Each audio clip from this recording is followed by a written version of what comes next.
Habari, kwa majina naitwa Aminata, ni mshauri juu ya tiba mbadala kwa kutumia bidhaa mbalimbali za kiafya zilizotengenezwa, za kiasili zilizotengenezwa kwa teknolojia ya hali ya juu. Leo niko hapa kukueleza tatizo la ugonjwa wa bawasiri. Bawasiri ni nini? Bawasiri hujulikana kwa majina mengi. Hujulikana kama mgolo, hujulikana kama hemorrhoids, na vile vile hujulikana kama piles. Bawasiri ni ile hali ambayo mtu anakuwa anapata shida wakati wa kujisaidia. Shida hiyo yaweza ikaambatana na maumivu makali ama kutokwa choo chenye damu. Lakini vile vile bawasiri yawezekana ukaotwa na kinyama sehemu ya haja kubwa. Kile kinyama kinaweza kikawa kinauma ama hakiumi.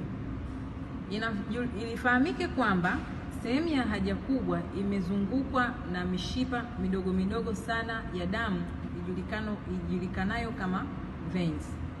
Ile mishipa inapokuwa imesumbuliwa, au nitumie neno kwamba ile mishipa ikiwa disturbed, huwa inalipuka. Ikishalipuka damu hutoka. Ile damu yaweza ikatoka mpaka nje ama isitoke ikabaki ndani.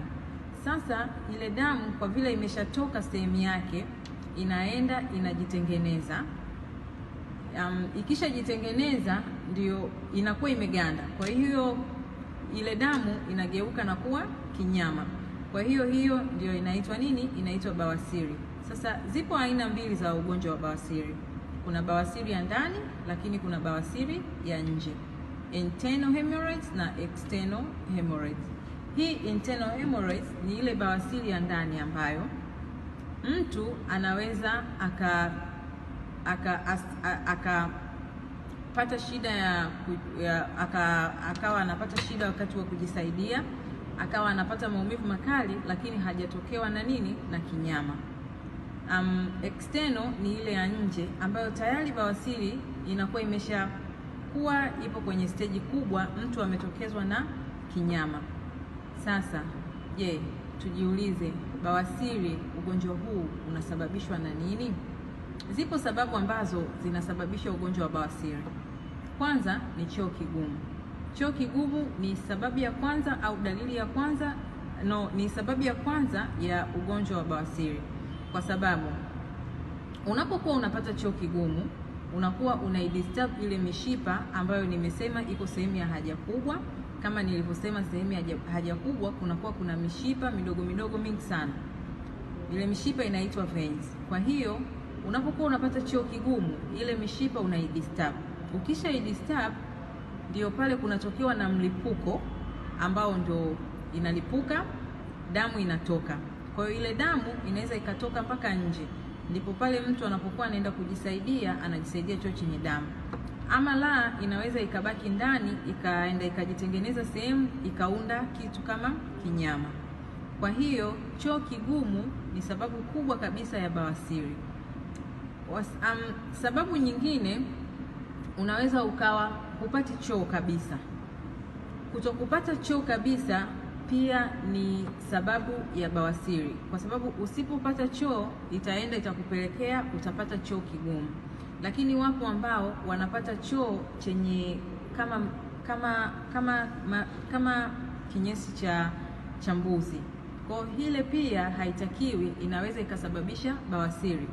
Na usipotibu hii hali ya upatwaji wa choo kigumu, siku za baadaye unaweza ukasababisha matatizo makubwa, ikiwa ni pamoja na kansa ya utumbo.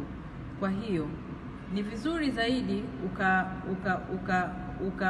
ukapata tiba ya kuweza kuondoa tatizo la nini? La choo kigumu. Twende kwenye sababu nyingine ya ugonjwa wa bawasiri. Sababu nyingine ni ujauzito. Hii ni kwa wanawake. Mwanamke anapokuwa mjamzito, akishajifungua, anakuwa yuko hatarini ya kupata ugonjwa wa bawasiri, kwa sababu wakati wa kupush vile vile kuna mishipa fulani anakuwa ameidisturb. Wapo wanawake ambao wanajifungua wakipush wanatoka mpaka na kinyesi. Kwa hiyo unapokuwa katika hiyo hali ya ujauzito, pia inaweza ikakusababishia ugonjwa wa bawasiri. Lakini vile vile sababu nyingine ya ugonjwa wa bawasiri ni uzito kupita kiasi. Sababu nyingine pia ni kunyanyua vitu vizito.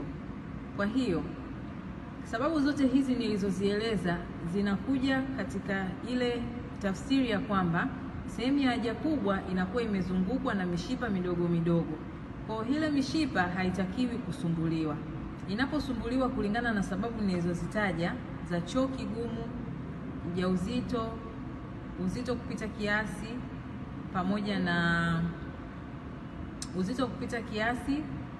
pamoja na kunyanyua vitu vizito, unakuwa unaidisturb ile mishipa, ndio tatizo la bawasiri linapotokea. Sasa twende kwenye dalili za bawasiri. Utajuaje kama wewe una ugonjwa wa bawasiri? Utajua wewe kama una ugonjwa wa bawasiri kulingana na sababu nilizozitaja hapo juu.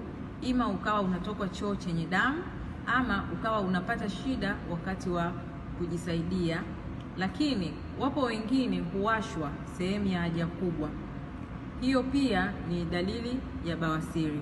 Unapoona hizi dalili, ni vizuri kwenda kupata tiba ambayo unaona ni sahihi kwako. Unaweza kwenda kwenye kituo chochote cha afya ambacho kiko karibu nawe, lakini vile vile unaweza ukatibu tatizo hili kwa kutumia njia mbadala. Sasa tuone, je, bawasiri inatibika? Ni kweli bawasiri inatibika. Bawasiri hutibika kwa namna mbili: njia ya kitaalamu, njia za asili, ambazo katika hizi njia za asili imegawanyika. Kuna njia za asili ambazo hazijathibitishwa na kuna njia za asili ambazo zimethibitishwa kama njia yetu ambayo nitakuja kuelezea hapo chini. Kwa wale watu ambao wana tatizo ya bawasiri ya nje, kulingana na kero wanayoipata huamua kufanyiwa upasuaji. Lakini unapofanyiwa upasuaji, baada ya muda lile tatizo linarudi, kwa sababu unakuwa umekatwa kile kinyama. Kile kinyama umekatwa, lakini chanzo cha tatizo bado hakijaondolewa. Kwa hiyo kile kinyama kinaweza kikawa kimebaki ndani. Baada ya muda ile hali inaweza ikakurudia. Wapo wanaokaa mpaka miaka 3, wengine 10, wengine 5. Ile hali inakuja inawarudia tena, kulingana na kwamba walikatwa tu kile kinyama, kwa hiyo chanzo cha tatizo hakikuondolewa. Lakini vile vile wapo ambao huamua kujikata wenyewe, ama huamua kwenda kukatwa na waganga. Wakishaona wana kile kinyama na kinawasumbua, wanaamua kukatwa kwa waganga. Sasa kukatwa kwa njia ambayo si ya kitaalamu, si ya kitabibu, inaweza ikakusababishia kuweza kuvuja damu nyingi sana na ikakuletea upungufu wa damu, lakini na hatimaye unaweza kupoteza maisha kulingana na damu kuwa imekutoka ni nyingi sana, kwa sababu sehemu ya haja kubwa haitakiwi kuchezewa bila ushauri wa daktari, kulingana na hiyo mishipa ambayo nimesema ni midogo midogo ambayo iko sehemu ya haja kubwa. Twende kwenye tiba mbadala ambayo ndio tiba yetu sisi tunayoitumia hapa ofisini kwetu. Tiba yetu sisi utatumia bidhaa za namna 4. Bidhaa hizi kuna ambayo inaitwa Novel Dipile. Hii Novel Dipile ndiyo ambayo huondoa tatizo la bawasiri bila kufanyiwa upasuaji. Lakini vile vile kuna bidhaa ambayo inaitwa Refined Yunzi. Hii ni bidhaa ambayo imetengenezwa kwa uyoga mwekundu. Yenyewe itaondoa tatizo la bawasiri bila kufanyiwa upasuaji. Itamlazimika mtu kutumia bidhaa zote hizi mbili kulingana na stage ambayo kulingana na stage ambayo yupo nayo. Kama stage yako imekuwa ni kubwa sana, ile nyama iko hadi nje, umeshahangaika sehemu nyingi sana na hujapona, labda ulifanyiwa upasuaji, itakulazimu kutumia hizi zote mbili ili kuondoa kile kinyama. Lakini vile vile wapo ambao wanakuja na tatizo ambalo ni la choo kigumu. Labda yeye alipata bawasiri kwa sababu ya choo kigumu, au bado anaendelea kupata choo kigumu, itamlazimika kutumia hii bidhaa ambayo inaitwa Consti Relax. Kwa hiyo atatumia pamoja na Novel. Lakini kama huyo mtu bawasiri yake itakuwa ni kubwa sana, itamlazimu kutumia hizi zote 3. Ila vile vile kama mtu amekuja na tatizo la bawasiri ambao anapata choo cha kawaida na hajatokewa na kinyama, itamlazimu kutumia bidhaa 2. Kuna hii bidhaa inaitwa Probio 3, yenyewe huzalisha bakteria tumboni, lakini vile vile bakteria tumboni kukulinda na magonjwa mbalimbali ya tumbo, lakini vile vile itamlazimu kutumia na hii bidhaa ya Novel Lipine.